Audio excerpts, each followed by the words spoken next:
नमस्कार। आपका स्वागत है इस दिव्य और पावन ऑडियो बुक में।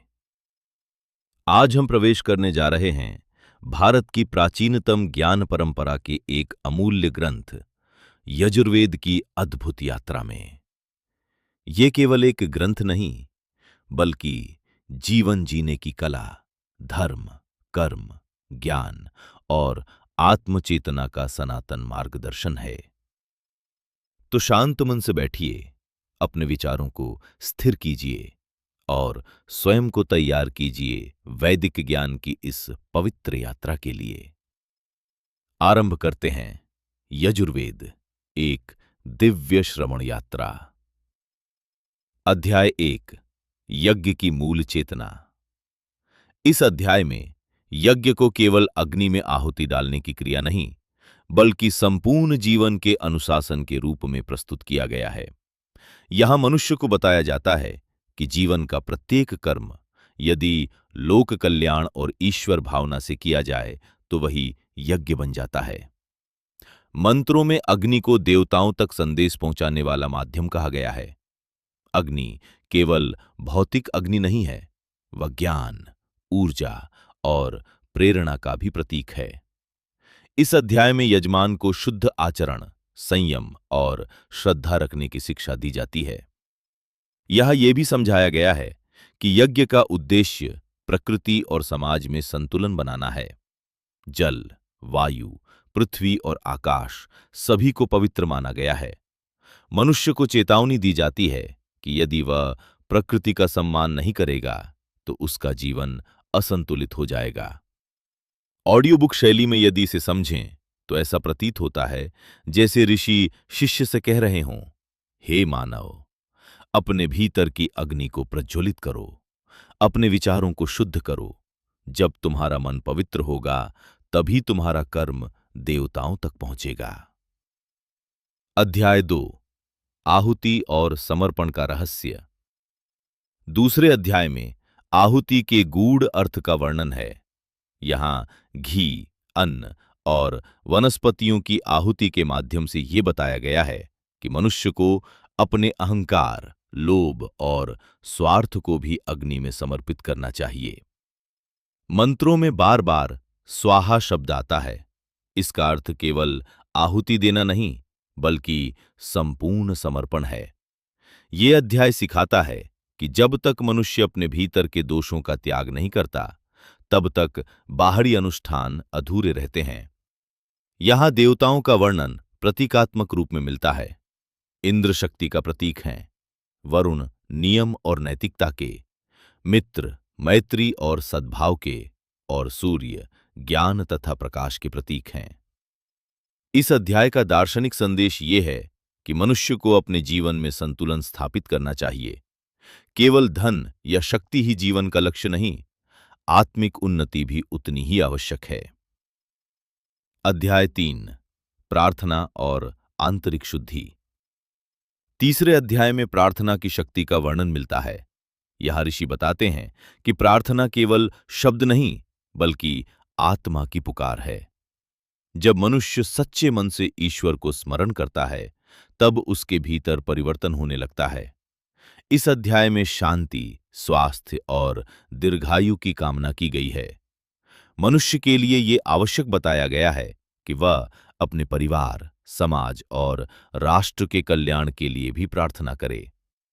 एक विशेष बात यह है कि यहां आध्यात्मिकता को व्यावहारिक जीवन से जोड़ा गया है। यजुर्वेद केवल तपस्या या जंगल में रहने की बात नहीं करता, वह गृहस्थ जीवन को भी पवित्र मानता है। इस अध्याय को सुनते समय ऐसा लगता है जैसे कोई ऋषि शांत स्वर में कह रहा हो, अपने भीतर झांको। जो अशुद्धियां तुम्हें कमजोर बनाती हैं, उन्हें त्याग दो। ईश्वर तुम्हारे बाहर नहीं, तुम्हारे भीतर भी उपस्थित है। अध्याय 4, प्रकृति और मानव का संबंध। यह अध्याय प्रकृति के महत्व पर आधारित है। यहां पृथ्वी को माता, आकाश को पिता और जल को जीवन का आधार कहा गया है। वैदिक ऋषियों ने हजारों वर्ष पहले ही यह समझ लिया था कि प्रकृति के बिना मानव जीवन असंभव है। मंत्रों में वर्षा, सूर्य, वायु और वनस्पतियों की स्तुति की गई है। ये केवल धार्मिक भाव नहीं, बल्कि पर्यावरणीय चेतना भी है। यजुर्वेद मनुष्य को प्रकृति के साथ सामंजस्य में रहने की प्रेरणा देता है। आज के संदर्भ में देखें तो ये अध्याय पर्यावरण संरक्षण का अत्यंत आधुनिक संदेश देता है। जंगलों की रक्षा, जल का सम्मान और वायु की शुद्धता, ये सब बातें यहां स्पष्ट रूप से दिखाई देती हैं। अध्याय 5, समाज और धर्म व्यवस्था। इस अध्याय में समाज की संरचना, कर्तव्यों और धर्म की भूमिका पर प्रकाश डाला गया है।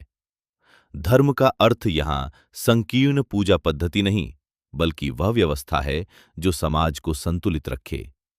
यजुर्वेद मनुष्य को सत्य, दया, दान और अनुशासन का पालन करने की शिक्षा देता है। राजा को न्यायप्रिय होना चाहिए, विद्वान को विनम्र होना चाहिए और गृहस्थ को उदार होना चाहिए। इस अध्याय में यह भी कहा गया है कि समाज तभी समृद्ध होगा जब सभी लोग मिलकर कार्य करेंगे। किसी भी वर्ग का अहंकार समाज को कमजोर बना देता है। अध्याय 6, अग्निहोत्र और दैनिक अनुशासन। ये अध्याय दैनिक यज्ञ और अग्निहोत्र की प्रक्रिया को समझाता है, लेकिन इसके पीछे केवल अनुष्ठान नहीं, बल्कि अनुशासित जीवन का संदेश छिपा है। प्रातःकाल उठना, शुद्ध आचरण रखना, नियमित प्रार्थना करना और कर्तव्य पालन करना, ये सभी अग्निहोत्र के व्यापक अर्थ हैं। यहां यह भी बताया गया है कि मनुष्य का जीवन तभी सफल होता है जब वह नियमितता और संतुलन बनाए रखे। आलस्य और अव्यवस्था जीवन को अंधकार की ओर ले जाते हैं। अध्याय 7, ज्ञान और विवेक। इस अध्याय में ज्ञान को सबसे बड़ा प्रकाश कहा गया है। अज्ञान को अंधकार और ज्ञान को मुक्ति का मार्ग बताया गया है। ऋषि मनुष्य को प्रेरित करते हैं कि वह केवल बाहरी सफलता के पीछे न भागे, बल्कि आत्मज्ञान की खोज भी करे। यहां शिक्षा का उद्देश्य केवल रोजगार नहीं, बल्कि चरित्र निर्माण माना गया है। ज्ञान के साथ विनम्रता आवश्यक है। यदि ज्ञान अहंकार पैदा करे तो वह अधूरा है। अध्याय 8, शक्ति और संयम। इस अध्याय में शक्ति के महत्व को स्वीकार किया गया है, लेकिन साथ ही संयम को भी अनिवार्य बताया गया है। इंद्र की स्तुति के माध्यम से यह समझाया गया है कि शक्ति तभी उपयोगी है जब वह धर्म के अधीन हो। यदि शक्ति का उपयोग स्वार्थ और हिंसा के लिए किया जाए तो वह विनाशकारी बन जाती है। इसलिए यजुर्वेद आत्मसंयम को सर्वोच्च गुणों में गिनता है। अध्याय 9, स्वास्थ्य और आयु। ये अध्याय स्वास्थ्य, दीर्घायु और मानसिक शांति पर केंद्रित है। यहां औषधियों, वनस्पतियों और शुद्ध जीवन शैली की महिमा का वर्णन है। यजुर्वेद बताता है कि स्वस्थ शरीर आध्यात्मिक उन्नति का आधार है। भोजन शुद्ध होना चाहिए, विचार शुद्ध होने चाहिए और व्यवहार संतुलित होना चाहिए। अध्याय 10, राष्ट्र और नेतृत्व। इस अध्याय में आदर्श नेतृत्व की चर्चा है। राजा या नेता का कार्य केवल शासन करना नहीं, बल्कि प्रजा की रक्षा और न्याय की स्थापना करना है। यह राष्ट्र को परिवार की तरह माना गया है। नेता को लोभ और अहंकार से दूर रहना चाहिए। यदि नेतृत्व भ्रष्ट हो जाए तो संपूर्ण समाज प्रभावित होता है। अध्याय 11 से 20, यज्ञों का विस्तृत वर्णन।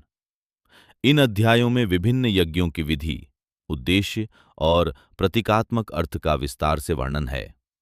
दर्शपूर्ण मास, सोमयज्ञ, राजसूय, वाजपेय और अश्वमेध जैसे अनुष्ठानों के माध्यम से समाज, राजनीति और आध्यात्मिकता के बीच संबंध दिखाया गया है।